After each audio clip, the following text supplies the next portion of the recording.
hit me and I saw the 66. I was like, I didn't say nothing about her marijuana thing. Only thing I did was post about it. I don't know what you're talking about. So I'm generally getting mad. Like, why is she mad? Because I'm reporting that she's, one of Papoose's chicks, and she's paying him, to come out and walk beside her and be in the ring. And Papoose ain't got no money like that. Let's just keep it a buck. Papoose ain't got no money. I'm like, why is she so mad? So when I saw the caption, I was like,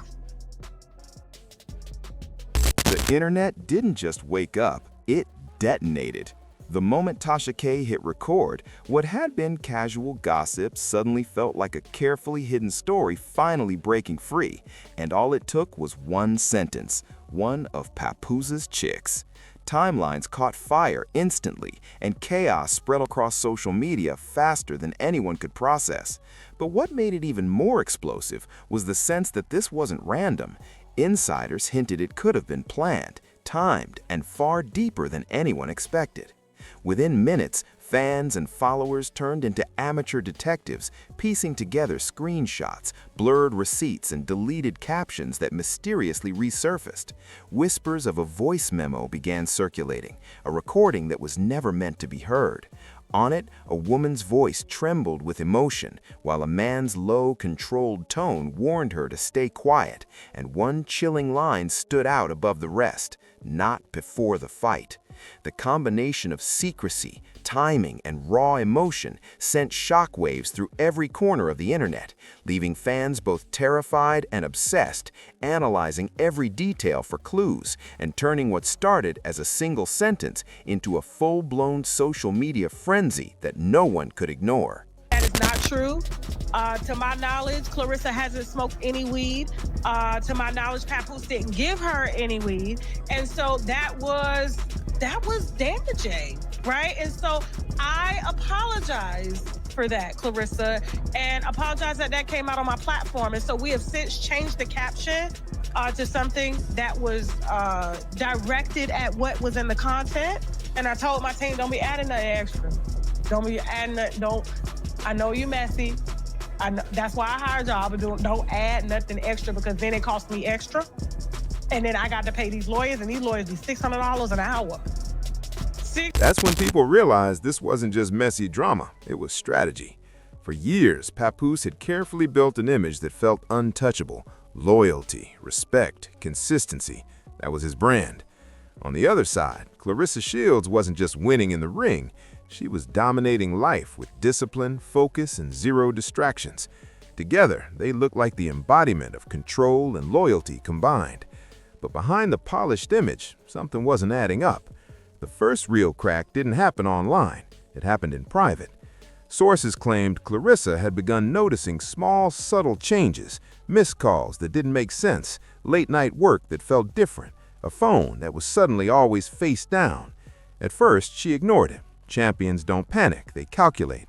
But everything changed the night a message landed in her inbox at 2:47 a.m., an anonymous DM, attached images, a hotel reservation in Hawaii under a familiar alias, a blurred photo from inside a luxury suite, and one chilling message: ask him who he was really with. No drama, no explanation, just that. Insiders say she didn't react immediately. No anger, no tears, just silence, the kind that usually comes before everything falls apart. While the internet was still processing the first wave, Tasha K didn't slow down. She escalated. She went live again, calm but calculated, hinting that what people had seen so far was only the surface. "Y'all think she's the only one?" she said. That single line flipped everything, because now this wasn't about one alleged mistake.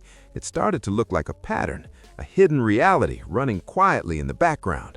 Almost instantly, timelines became evidence boards, and old interviews were dissected frame by frame as fans and insiders tried to connect the dots of a story that was suddenly far bigger than anyone imagined. With Papoose, right? And Papoose's side chick allegedly popped up and said, "I'm in Hawaii sitting pretty too." Now, Remy Ma has already spilled the wine on Claressa not being the only one, and how desperate she's been over having Papoose by her side. I mean, she is, what do you call it? Like the greatest fighter, whatever, boxer. You know what I'm saying? I'm not negating what she's done, but she's obviously number one in her class. And so she's been winning a lot of belts, and she's that chick, right? I wouldn't want to fight her. In one clip, Papoose hesitated when asked about loyalty, and in another, Claressa Shields laughed off relationship rumors, though the smile never fully reached her eyes. People began connecting dots that had until now seemed meaningless. Then came the leak that pushed everything further, the voice memo. Short, unclear, but enough. A woman's voice, frustrated, asking questions. A man responding quieter, controlled. Don't start this, not right now. Within minutes, that line echoed across platforms. Reaction channels exploded, comment sections turned aggressive, and suddenly this didn't feel like speculation anymore. It felt real. But just when it seemed the drama couldn't get heavier, another layer dropped. Payments. Alleged screenshots circulated, monthly transfers labeled as consulting travel, one chilling note reading, "Appreciate your silence." The narrative shifted completely. Sources say this was the breaking point, a private confrontation with no cameras, no audience, just questions that couldn't be avoided. Claressa reportedly placed her phone on the table, pressed play, and the full recording filled the room. Denials, claims it was out of context, that nothing physical happened. But then one impossible-to-dodge question: why Hawaii? Silence followed. That trip, supposedly business, suddenly aligned with posts from another woman at the same location, same balcony, same pool. Tension skyrocketed as another phrase began trending: second phone. Missed calls, delayed replies, unreachable moments, all suddenly made sense.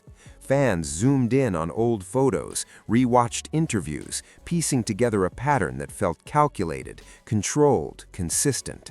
Claressa went quiet, posting only a cryptic line: "Don't confuse loyalty with convenience." Silence amplified the pressure. Whispers hinted at something deeper, connected to that second phone, something not yet fully exposed. Alleged screen recordings surfaced, messages saved under ordinary contact names, but the content was unmistakable. "Miss you already, next time longer, delete this." Timestamps matched trips, showing repeated, deliberate actions.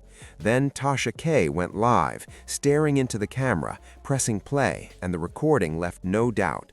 A woman's voice shaking, a man urgent, and one line that changed everything: "I left her room to come see you." Confirmation of proximity, presence, risk. The internet erupted, clips spread globally, hashtags trended, millions reacting. Behind the scenes, sources say Claressa, known for control, reportedly broke down, repeating one line over and over: "How long?" And just as pieces seemed clear, another twist. An anonymous email claimed a third person was involved, not romantically, but strategically, keeping schedules aligned, stories managed, situations controlled. The financial side revealed a chilling detail: a payment labeled Hawaii closure, raising the question: was someone being paid to stay quiet? The plan failed. Someone kept receipts. Silence wasn't worth it anymore. Eventually, Papoose broke his silence, speaking of false narratives, edited recordings, manipulation, hinting at legal action, but never directly denying the relationship itself. In situations like this, what isn't said speaks loudest. Claressa didn't go live, didn't explain, only posted one short line: "Respect isn't optional." Millions interpreted it differently, some believing it's over, some thinking it will be handled privately, and others suspecting this wasn't the first time, only the first time it went public. If that's true, this isn't just a scandal, it's a cycle.